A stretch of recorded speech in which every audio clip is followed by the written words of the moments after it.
there is confusion by some social scientists and some psychologists about how much mental health in the youths, or as you say... Did you say youths? The youths, in the kids these days, as you say, how much of that is directly affected by social media? Is social media is it the disease that is causing all the problems, or is it simply one of the poisons that seem to be causing the problems, right? And I think it's a reasonable thing to examine, but is there any doubt in your mind that social media, and I know how old this makes us sound, I really do, but is there any doubt in your mind that social media, as it's being used by so many today, is having a negative consequence on the minds of adolescents? There's no doubt at all. I mean, there's social media has some pluses, but there are so many negatives. Part of it is it just pounds you all the time. Yeah. So you don't have time to be a kid and be outside or whatever. And I feel like the algorithms are set in a manner that is made to tantalize those receptors in our brains that are going to keep us looking at the next video, the next video, the next video, the next video. That was very good snapping. I think that there is a benefit to things like businesses and having outreach. And I think targeted advertising can be beneficial as well. Although, as I'm sure you'll agree with me, your return on investment is always better in radio. Oh, my God, of course. Oh, huge. Huge. You guys have tons of way sponsors, better. Yeah. Way better. Way better return on investment in radio.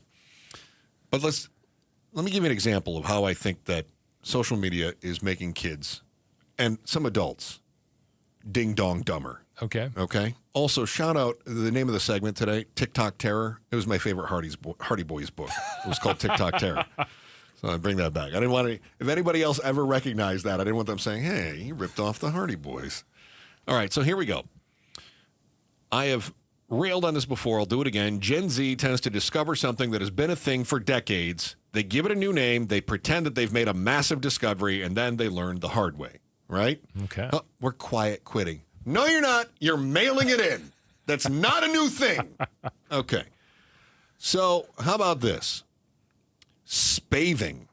It's a new TikTok trend. Are you familiar with spaving? Do you know what it is? Go ahead. I do. It's a combination of spending and saving, and somehow there's this idea that if you spend more, then you're actually going to save, because it's almost like, what if you, like a buy one get one free often is what it's used for. It's like, hey, wait a second, you could spend $50 you don't need to spend, but guess what? You're going to get two of them. What a value. Exactly. Wait, how many times have we seen a commercial that says, the more you buy, the more you save? Yeah. That is mathematically false. Yes. Now, your value equation may go up. Your savings percentage might increase. Absolutely. But you are spending more money. Right. Because the $100 you had in your pocket is no longer in your pocket. So evidently, spaving, as you described it, spending and saving, is now people are saying, oh, we're finding out that it's wrong. Making the purchase already gives our brains a hit of dopamine. I do that. I take to Amazon when I'm having a rough day. It's true. Yeah, 100%.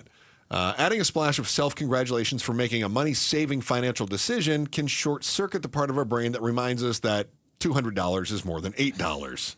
They go, oh, it feels so good. This used to be a joke, too. Stand-up comedians would talk about this. The wife walking in with 2 armfuls of bags saying, you're never going to believe how much money I saved. But so it's not new, Gen Z. No.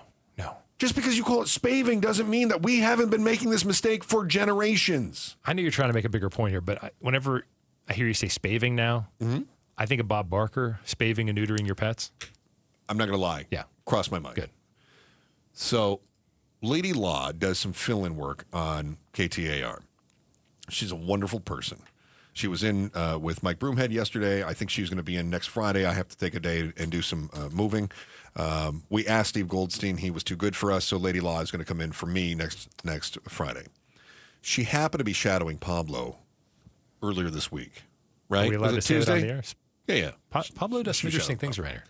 So I find this story, and I bring it up while she's in the studio, and I go, oh, my gosh. Mucinex to get pregnant. She says, and she goes, oh, yeah. And I went, what? No. She goes, oh, yeah. Am I right? She was well-versed in this. Well-versed. Yeah. Well-versed.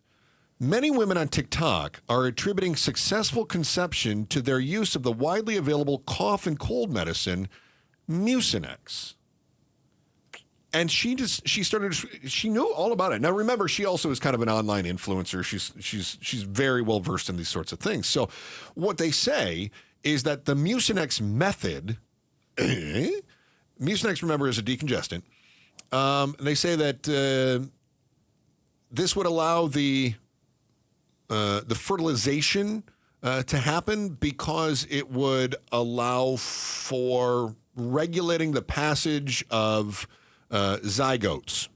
I just want to be careful I'm saying this. Clinically, they say it would allow for the regulation, the passage of sperm through its production of cervical mucus. So anyway, helping mucus production. Okay, so here, I hope I'm not going... That's all right. I'm just trying not to get fired. I don't want to go over the line as the fill-in host here, but I would have thought the Mucinex thing was similar to NyQuil in that it may have led to more successful pregnancies because the husband and wife were... Hang on, Cosby. I don't think we're going down that road. I wondered. No. Okay. Wow, this guy. Well, I mean, that's... Pablo, will you come get your host? I'm glad I'm wrong. Wow. No, it's supposed to be okay. Some sort of medical helping things along. So ivermectin doesn't help with that. Oh, sure. Yeah, ivermectin helps with everything. So here's this is going to shock you. Okay.